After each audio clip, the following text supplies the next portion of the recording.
hamstring injury is not something that you just shake off. No, it's not. Sorry, I thought you were going to say something else there. Sorry. No, I've stopped myself because I don't want to be saying he's like Rodney Dangerfield. Oh, my arm, it's broken. But, I mean, we've had 2 straight games now where he's played like shit, and on the back end we hear about some injury. And I'm sorry, at some point I'm going to say it's not real. Yeah. I'm not saying it yet. Yeah. But at some point I'm going to say it's not real. But you're allowed, like, the whole league's rolling their eyes. Like, oh, yeah, okay. Yeah, you're hurt. Okay, sure. You didn't play good? Oh, but you looked like shit again last night? Oh, yeah, there's something hurt. That's right. Okay. So it took us an hour and a half today to cross that. Yeah. Well, we crossed that bridge. Boom. Right, boom. Russell helped me over there. So I think it's fair to question it. And it's a guy that's always very worried about his public persona and all of that.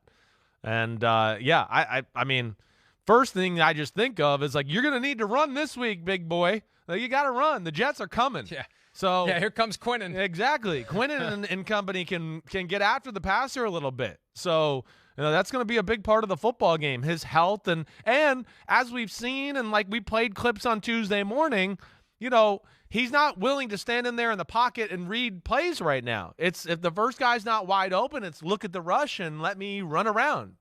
We showed a few plays on Tuesday morning where I just was like, the pocket was perfect. Why are we leaving? What are we doing? Just stay there. So, that's another reason to think like the hamstring thing is an issue there. But yeah, I feel bad for Nathaniel Hackett. I'm not going to lie. I do.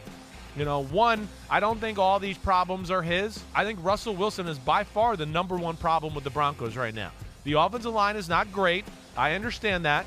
But, it is Russell Wilson. And then I think when you add on the expectations of the last 2 years of like, oh, Brady went to a new team and won a Super Bowl. Stafford went to a new team and won a Super Bowl. That has led to, and then the week 1, 46-yard line left hash thing has led to this snowball of like we're all questioning Nathaniel Hackett right now too.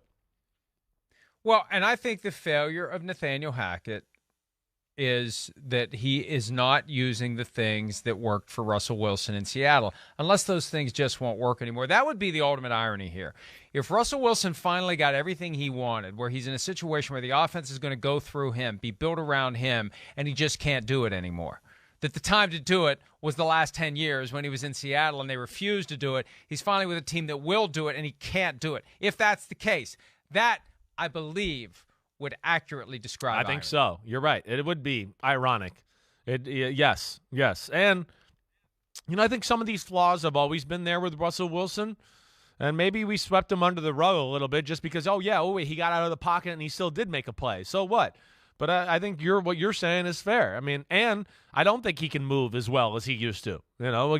It's like you bring up with the Parcells and the Lawrence Taylor thing. My dad always says a similar thing. One thing you can guarantee when there's a quarterback in football, every year you're going to get slower and the defense is going to get faster because the young guys are still coming in and you're not getting younger.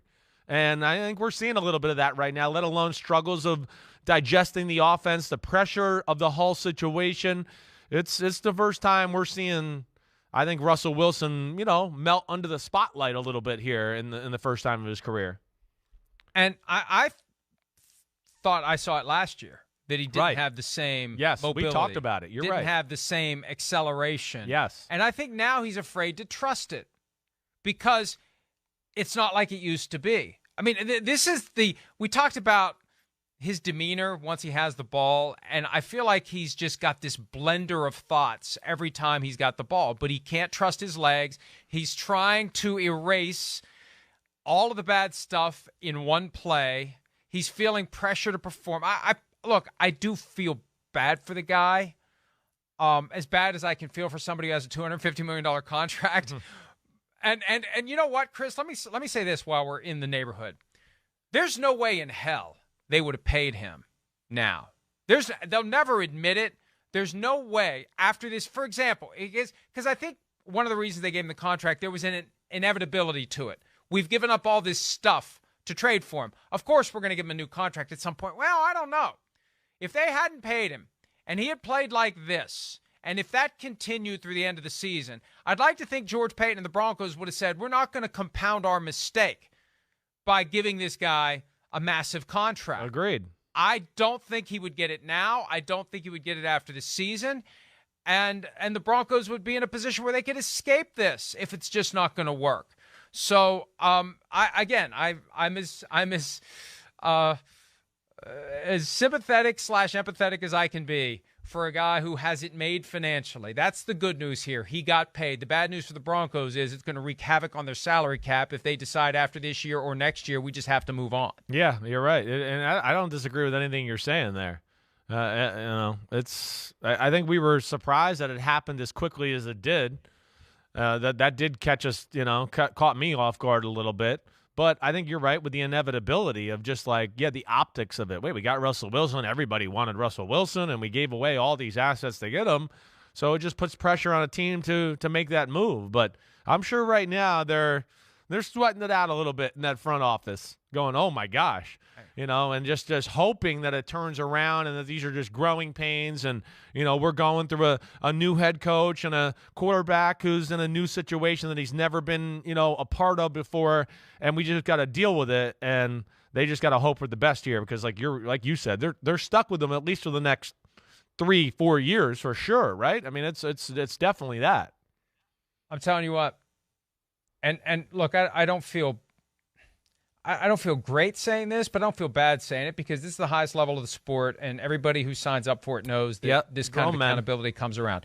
Lose to the Jets this week and either struggle on offense or lose to the Jaguars in London, I would fire Nathaniel Hackett. I would let E.J. Evero take over. I would make it all about defense and simplify the offense and go back to doing what they did in Seattle with Russell Wilson.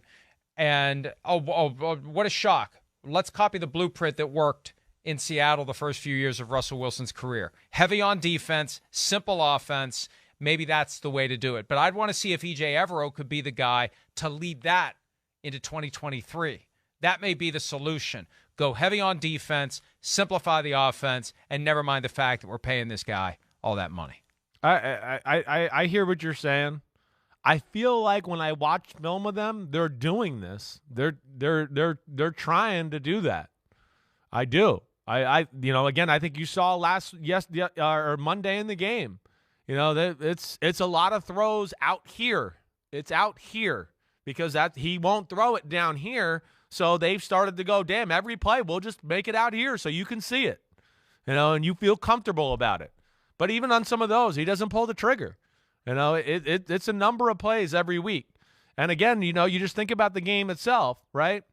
There was more people open throughout that game.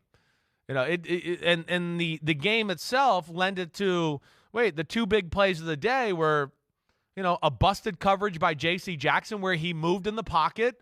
And the other two big throws of the day were the same thing. Move out of the pocket, do that. Oh, wait, I can see it. It's perfectly clear. And boom, do that. And right now he's just not playing quarterback good. And as you know, and as we talk about all the time, at the end of the day, it's still about throws in and near and around the pocket. Yeah, okay, there's 3 or 4 splash plays outside the pocket every game. Boom, and you hope you can make something happen. But the majority of the game is still going to be, I'm in this little area and I got to slide around and make big-time throws no matter who's going to hit me or what it is. And it's at a low level right now for Russell Wilson. One last point before we take a break. There's another drama with the team as it relates to the utilization of Melvin Gordon. 3 carries for 8 yards, images of him standing on the sideline looking a little salty. Here's all you need to know. Nathaniel Hackett said yesterday Melvin Gordon will start on Sunday against the Jets, and Melvin Gordon's reaction included saying, I started last week too. So what is it? It doesn't matter who starts. It matters who's on the field beyond the first drive or the first quarter. Hi, it's Mike Florio. Thanks for watching PFT on YouTube. Hit subscribe for the latest news and analysis from Pro Football Talk.